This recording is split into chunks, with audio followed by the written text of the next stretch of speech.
Halo Mam, Assalamualaikum. Di sini aku mau sharing tentang pengalaman aku pakai sarung tangan bayi, sarung kaki bayi, kaos kaki bayi gitu.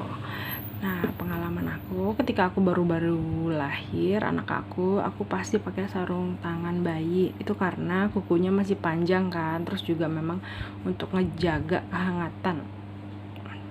Terus ini sarung kakinya juga ngejaga kehangatan, sama memang kukunya masih panjang. Sebenarnya kalau orang bilang jangan pakai sarung tangan, nanti dia buat ngelatih motoriknya dia gitu. Tapi menurut aku kalau untuk masih sebulan ke bawah pakai sarung tangan sama sarung kaki itu perlu ya, karena kan memang otot-ototnya juga masih belum sempurna banget gitu. Oh, sharing juga nih, aku punya pengalaman teman aku. Jadi teman aku itu gak ada kukunya. Setelah aku tanya, ternyata dia itu masih bayinya pakai sarung tangan, tapi di dalamnya itu masih banyak benang.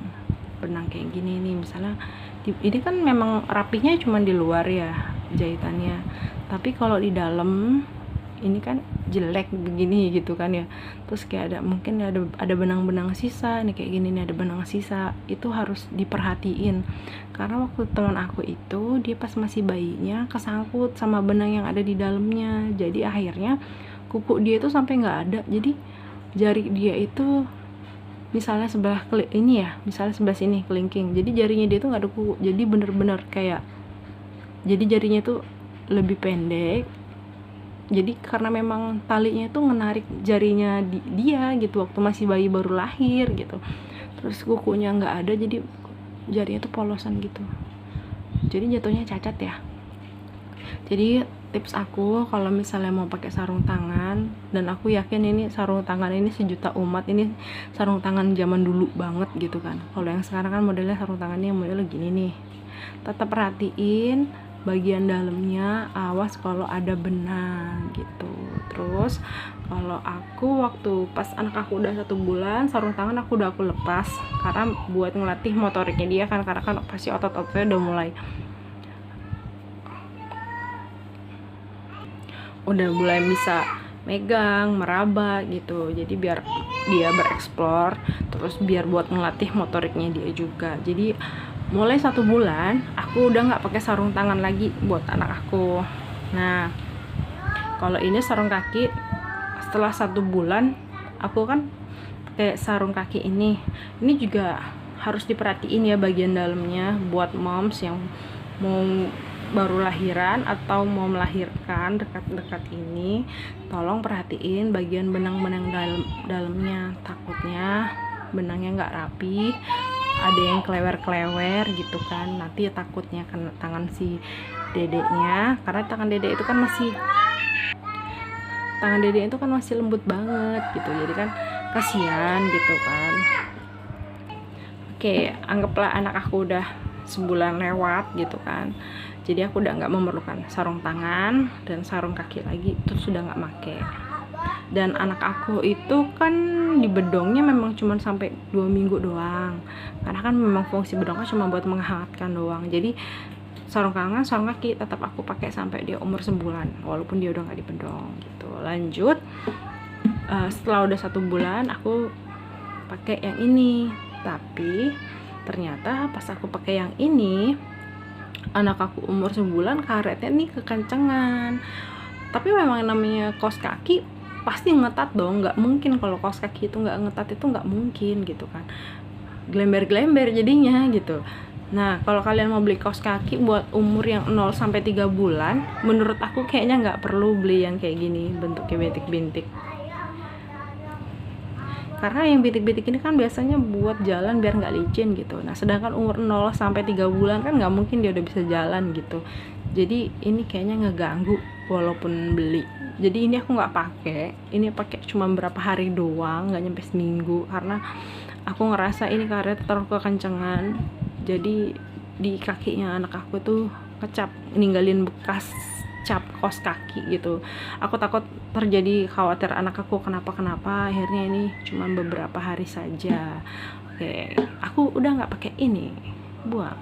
Terus ini aku pakai yang ini, akhirnya aku ganti yang ini karena menurut aku anak aku pakai yang ini nggak meninggalkan bekas karena dia modelnya bukan karet yang kayak gini, bukan karet yang begini, tapi karetnya modelnya begini, lebih mulur, bisa diginiin nih tuh.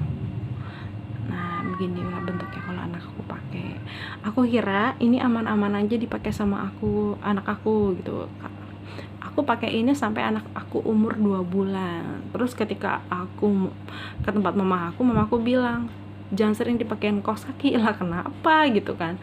Terus mama aku periksa kaki anak aku itu mengecil kakinya di bagian pergelangannya itu. Kata mamaku tuh bilang itu nggak baik, itu nggak bagus buat perkembangannya. Jadi kan memang setelah aku pikir-pikir iya benar juga gitu kan. Anak aku pakai kaos kaki terus tiap hari gitu kan, dan selalu habis mandi mau kemana selalu pakai kaos kaki. Akhirnya pergelangan kaki aku jadi bentuknya jadi nggak normal, tapi semoga bisa normal lagi. Ini aku kasih tahu bentuk kaki anak aku. Nah ini bentuk kaki anak aku itu kan gemuk ya, jadi ini kalau dilihat dari atas, nah betis anak aku tuh kan gede. Ini karena kelamaan pakai kaos kaki jadi dia nganceng di sini nih di pergelangannya, jadi pergelangannya jadi ngecil gitu kayak orang dipinggul pakai korset, kelamaan jadinya mengecil gitu. Sebelah sini juga mulet. Jadi gini, jadi kayak dari betis gendut terus langsung ke kaki itu kayak nggak normal, jadi apa ya, mengecil pergelangan kakinya itu nggak seharusnya. Jadi dia efek memakai kaos kaki terlalu lama, makainya jadinya begini. Jadi dari betis gendut terus ke kakinya mengecil gitu. Jadi saran aku kalau misalnya mau pakai kaos kaki, aku semenjak dibilangin sama ibu aku, mama aku pakai kaos kakinya kalau mau pergi-pergi aja. Kalau di rumah aku udah nggak pakein kaos kaki lagi.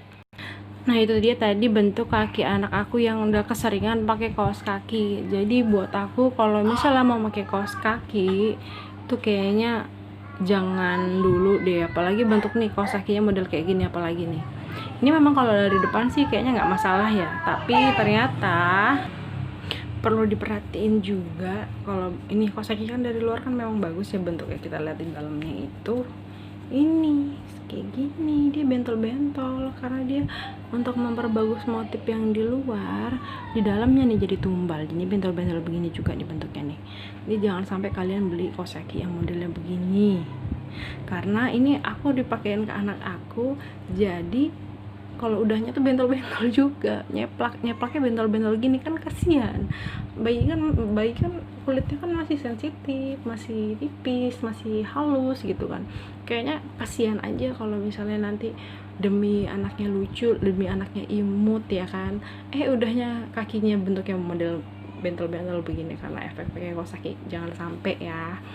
Tuh, lebih baik beli kaos kakinya yang standar-standar aja. Itu pun aku semenjak dibilangin sama mama aku kalau pakai kaos kaki jangan terlalu lama gitu. Kalau mau pergi-pergi aja pakai kaos kakinya, nanti kaki anak kamu nyempit gitu kan di pergelangan kakinya. Dan ternyata itu memang terbukti benar, kaki anak aku jadinya kecil. Tapi semoga nanti seiring waktunya berjalan anak aku kakinya kembali normal, jadi nggak kecil di bagian pergelangannya doang. Semoga nanti tumbuhnya langsung benar-benar normal kayak yang lain. Nah nih kalau misalnya mau beli kaos kaki yang modelnya kayak gini aja, yang polosan, jangan terlalu banyak motif kayak gini, jangan karena ini di dalamnya kan masih bersih tuh,